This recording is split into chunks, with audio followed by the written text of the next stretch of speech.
علی بھائی اگلا سوال ہے، آپ کے بار بار توجہ دلانے اور لکیر پیٹنے کی برکات بالآخر ظاہر ہو گئی ہیں، اور بریلویوں کے پبلشر شبیر برادرز نے اپنی مشہور بک ہشت بہشت میں موجود فوائد السالکین میں سے چشتی رسول اللہ والا گستاخانہ واقعہ نکال کر نئی پرنٹنگ بھی کر دی ہے۔ اب آپ کی بھی یہ اخلاقی ذمہ داری ہے کہ بریلوی علماء کے اس عمل کو اپریشیٹ کریں۔ دیکھیں جی، میں غیر مشروط طور پر شبیر برادرز کو اور ان سے متعلقہ جو بریلوی علماء ہیں انہیں مبارکباد پیش کرتا ہوں۔ بہت اچھی ایفرٹ انہوں نے کی ہے، اور کم از کم ہمارا مقدمہ انہوں نے مان لیا کہ یہ واقعی دین کی جڑ کاٹنے والا واقعہ تھا اس کے اندر۔ لیکن جان کی امان پاؤں تو کچھ عرض کروں کہ اب ان علماء کی بھی ذمہ داری ہے کہ جن علماء نے چشتی رسول اللہ والے واقعے کا جھوٹا دفاع کرنے کی کوشش کی، ان کی وہ تمام ویڈیوز یوٹیوب سے ہٹوائیں، یا ایٹ لیسٹ یہ کہیں کہ انہوں نے غلط دفاع کیا۔ یہ بھی ہونا چاہیے نا۔ ابھی تک تو وہ دفاع کرتے آئے تھے، اور اسے وہ شطحیات کا نام دیتے ہیں، جسے پنجابی میں کہتے ہیں بونگیاں۔ کہتے ہیں بزرگوں کی یہ شطحیات ہوتی ہیں، جب وہ خاص کیفیت میں ہوتے ہیں نا تو ان سے اس طرح کی چیزیں نکل جاتی ہیں۔ بہرحال یہ میں نے مبارکباد غیر مشروط پیش کی، لیکن یہ میری گزارشات ہیں، اور یہ اتنا بھی خوش ہونے والی ضرورت نہیں ہے، اس لیے کہ انہوں نے واقعہ نکالا نہیں ہے، اس میں چشتی کی جگہ محمد لکھ دیا ہے بس صلی اللہ علیہ وآلہ وسلم۔ واقعہ اپنی جگہ موجود ہے، اور وہ اتنا ایمبیگوس واقعہ ہو گیا، یعنی چور اپنی لنگوٹی چھوڑ جاتا ہے نا، اس سے تو بہتر تھا پورا واقعہ نکال دیتے۔ اب اس میں یہ لکھا ہوا ہے کہ وہ مرید سے پوچھا کلمہ کیا پڑھتا ہے، اس نے کہا ان کا ایک بار اب اس طرح پڑھ جس طرح میں کہہ رہا ہوں۔ اونج مان جی میں بڑے مندے نے ٹھیک ہے، بقول مصباحی صاحب کے۔ اب تو پتہ نہیں کیا ہو رہا، نہیں جی اسی تے انج مننا ہے، او بھائی انج نہ مان جویں وڈیاں نے منے، تو بھی اونج ہی مان یار۔ تو اب وہ جو وڈوں نے جو پڑھوایا تھا وہ تو اپنے نام کا پڑھوایا تھا، انہوں نے اس چشتی کو محمد بنا دیا، اور پھر اس کے بعد اگلے جملے ہیں کہ نہیں کلمہ اس نے پڑھ جس طرح پہلے پڑھتا تھا۔ تو اب وہ ظاہر ہے پتہ چل جائے گا کہ بعد میں کچھ اور پڑھایا، تو اب وہ واقعہ گڑمڑ ہو گیا، لیکن وہ جس کو کہتے ہیں نا لک وشکاری ہے، یعنی چارپائی پہ آپ سر اس طرف رکھ لیں، پاؤں اس طرف، پاؤں کو ادھر لے جائیں، ساری طرف، یعنی وہ تو واقعہ انہوں نے نکالا نہیں ہے سر۔ یہ پہلے تو اپنی تصحیح کریں سوال کرنے والے، انہوں نے اس واقعے میں صرف اس لفظ کو چینج کر کے چشتی کو کر دیا ہے، تو یہ تو اور لوگوں کو مصیبت میں ڈال دیا ہے۔ یہ پورا واقعہ نکال دیتے، لیکن اس پہ بھی ہم نے راضی نہیں ہونا۔ اگر آپ پورا واقعہ نکالیں گے تو کیا کہہ کے نکالیں گے کہ یہ بات کتاب و سنت کے خلاف ہے؟ تو سر اس میں تو ہزاروں باتیں کتاب و سنت کے خلاف لکھی ہوئی ہیں، وہ تو پوری کتاب کی چھانٹی ہونے والی ہے، سوائے ان آیات اور احادیث کے جو صحیح سند سے ثابت ہیں۔ اور پھر تیسری بات، آپ کو رائٹ ہی نہیں کسی مصنف کی کتاب کو چینج کرنے کا۔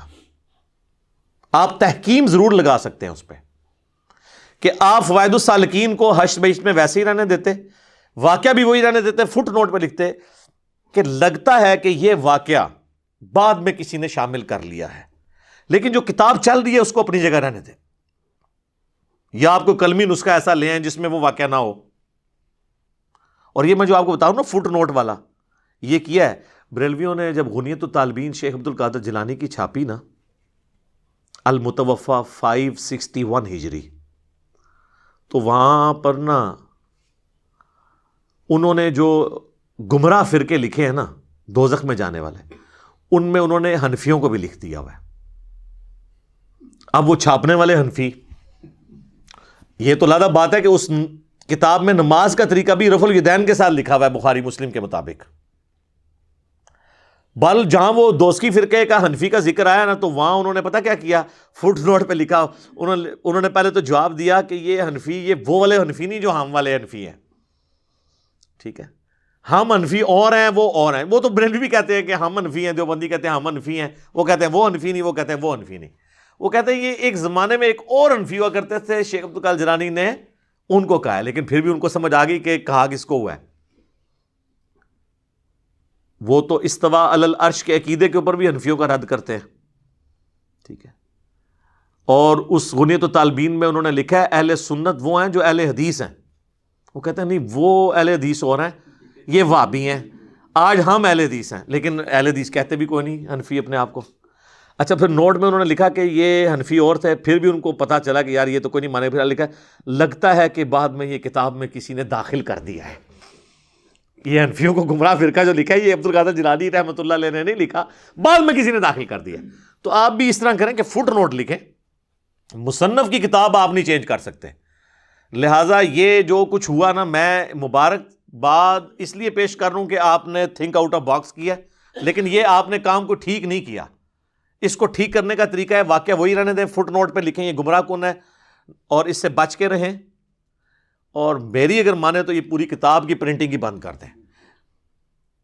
یہ جو ہمیں لوگ کہانیاں کروا رہے ہوتے ہیں نا کہ جی جو بات کتاب و سنت کے مطابق ہے وہ آپ لے لیں.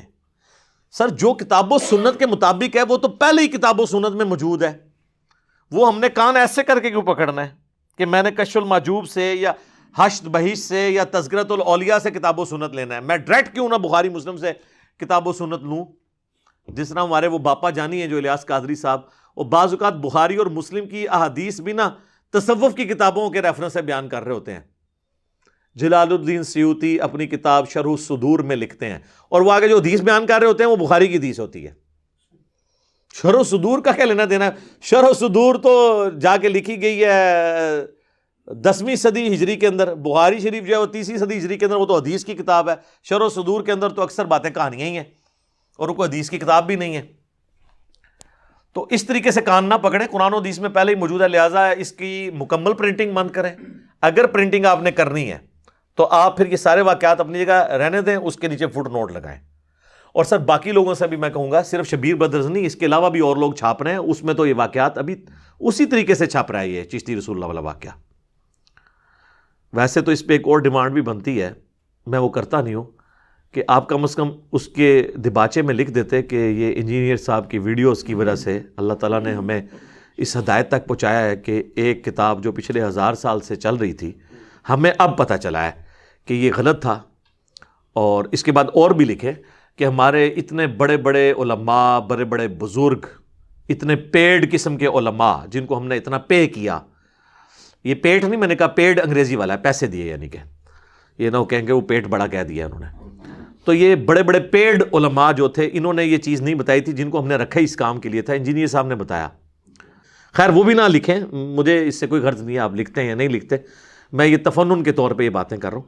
اور یہ صرف مسئلہ حشد بہشت کے اندر فوائد السالکین کا نہیں ہے، تذکرۃ الاولیاء جو حشد بہشت سے بھی پہلے کی کتاب ہے، فرید الدین عطار نے لکھی، 627 ہجری میں فوت ہوئے، عربی میں لکھی، اس کا اردو ترجمہ بھی ہوا، شبیر بردرز نے بھی چھاپا ہوا ہے، اسی شبیر بردرز نے جنہوں نے حشد بہشت کو یہ اس طریقے سے ٹھیک کرنے کی کوشش کی ہے. تو سر تذکرۃ الاولیاء میں بھی کچھ حوالے ہیں، اس کو بھی اس میں سے ایڈجسٹ کریں فٹ نوٹ کے اوپر، یا نکال دیں یا پوری کتاب کی پرنٹنگ بند کریں. تو میں آپ کو یہ کہوں گا کہ آپ اس میں ذرا بایزید بستامی کا چیپٹر نکال لیں، اس میں انہوں نے لکھا ہے بایزید بستامی کی معراج. جی ہم تو نبی علیہ السلام کے لیے معراج مانتے ہیں نا، تو انہوں نے کہا کہ بزرگوں میں بھی ہوئی ہے، اور اس کے اینڈ اس میں تو خیر بہت کچھ ہے، لیکن نبی علیہ السلام کے والے سے میں فی الحال ڈسکس کرتا ہوں.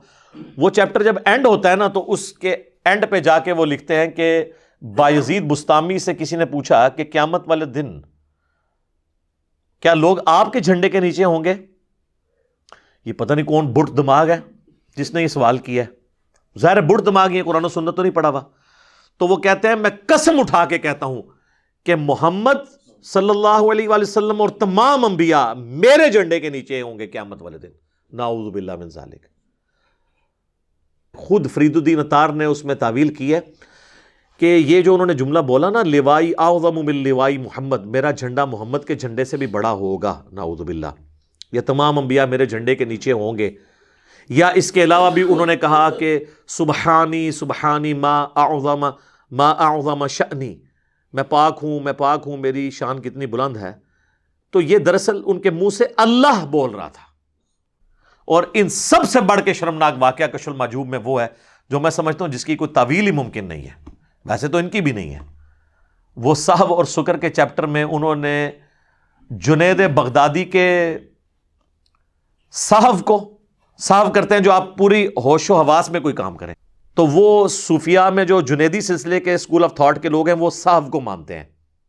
اور اس میں دلیل وہ لے کے آتے ہیں کہ حضرت داؤد علیہ السلام کی بھی تو نظر ایک دفعہ اپنے صحابی کی بیوی اوریا پہ پڑی اور وہ ان کو پسند آ گئی نعوذ باللہ، اور پھر انہوں نے اسے جنگ میں مروا کے خود اس سے شادی کر لی.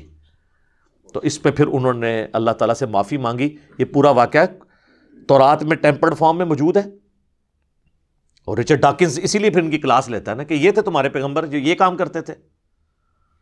پھر یہ جواب تو نہیں دے سکتے، ڈاکن کا کیا جواب دینا ہے. تو یہی واقعہ کشف المحجوب میں لکھا ہوا ہے، اور اس سے انہوں نے لکھا کہ جنید بغدادی کا صاحب اس واقعے سے ثابت ہوتا ہے، اور اس میں حضرت داؤد علیہ السلام نے توبہ کی. پھر کہتے ہیں بایزید بستامی کا جو اسکول آف تھاٹ ہے وہ ہے سکر کا. سکر کہتے ہیں کوئی شخص اپنے ہوش میں نہ ہو اور کوئی ایسا کام کرے، تو ظاہر جب ہوش میں نہیں ہوگا پھر اس پہ گرفت نہیں ہوگی. تو کہتے ہیں کہ بایزید بستامی جو ہے وہ سکر کے اسکول آف تھاٹ کو فالو کرتے تھے، اور اس کی دلیل ہے نبی صلی اللہ علیہ وآلہ وسلم بھی حالت سکر میں ایک دفعہ آپ کی نظر اپنے صحابی اور اپنے منہ بولا بیٹا زید ابن حارثہ کی بیوی نعوذ باللہ زینب کے اوپر پڑی، اور وہ ان کو پسند آ گئیں، اور اللہ نے پھر زید کے دل میں اپنی بیوی کی نفرت ڈالی اور اس نے اس کو طلاق دی اور پھر خود شادی کر لی حضور علیہ السلام نے نعوذ باللہ. یہ پورا واقعہ ہے. ظاہر پورا تو انہوں نے لکھا، فل ان دی بلینکس تو پتہ ہی ہے وہ واقعہ کیا ہے، لیکن لکھا کہ بھی ہمارے پیغمبر کی سکر کی نظر پڑی تھی، اس لیے اس کے اوپر کوئی گرفت نہیں ہے. اور بازید کو بچانے کے لیے رسول اللہ صلی اللہ علیہ وآلہ وسلم کو تختہ مشق بنایا انہوں نے. یہ کفریہ واقعہ کشف المحجوب میں آج بھی پرنٹ ہو رہا ہے. ان کتابوں کے اندر تو بہت کچھ لکھا ہوا ہے، یعنی میں پورا ایک لیکچر دے سکتا ہوں کہ 90% سے زیادہ جو ہے نا اس کے اندر کہانیاں ہی لکھی ہوئی ہیں. اگر آپ نے وہ کہانیاں سننی ہیں تو ہمارے سلمان مصباحی صاحب اکثر اسی میں سے واقعات بیان کرتے رہتے ہیں، تو وہ آپ سن سکتے ہیں، آپ خود پڑھ بھی سکتے ہیں. ہمیں تو ان چیزوں کے ساتھ جو رسول اللہ کو اٹیک کرنے والی چیزیں ہیں نا نعوذ باللہ من ذالک، ایٹ لیسٹ اس کے تو اوپر ہم بات کریں گے نا. ہم بزرگوں کے بارے میں تو حسن ظن رکھتے ہیں کہ انہوں نے نہیں کہلوایا ہوگا، 1 ٹن حسن ظن رکھ لیتے ہیں، یعنی جو کتابوں میں ملتا ہے. ہو سکتا ہے تبدیل ہو گئی ہوں، واللہ عالم. تو میں تو یہ کہوں گا کہ حشر بہشت کی بھی، کشف المحجوب کی بھی، تذکرۃ الاولیاء کی بھی، ان کی پرنٹنگ بند کریں، کیونکہ اکثر باتیں کتاب و سنت کے خلاف ہیں. اس میں کشف المحجوب میں بھی یہ لکھا ہوا ہے کہ بازید کے منہ سے اللہ بولتا تھا، سیم تعویل ہوئی ہے، سبحانی سبحانی ما اعظم شأنی.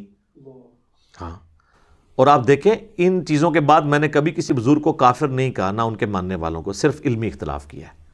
یہ ضرور بتایا کہ عقیدہ کفری ہے، لیکن خوارج کا طریقہ اڈاپٹ نہیں کیا کہ تکفیر کروں، حالانکہ یہ آپس میں ایک دوسرے کی کرتے ہیں. میں نے ان کی کبھی تکفیر نہیں کی، صرف علمی طریقے سے اختلاف کیا ہے. تو آپ بھی ہمیں گالیاں دینے کی بجائے اور اپنے بزرگوں کو بچانے کی بجائے علمی طریقے سے ہمارے ساتھ اختلاف کریں. ہمارا مقصد کسی بزرگ کو بدنام کرنا نہیں ہے، بلکہ رسول اللہ صلی اللہ علیہ وآلہ وسلم کی عفت اور عصمت کا دفاع کرنا ہے. ٹھیک ہوگا جی؟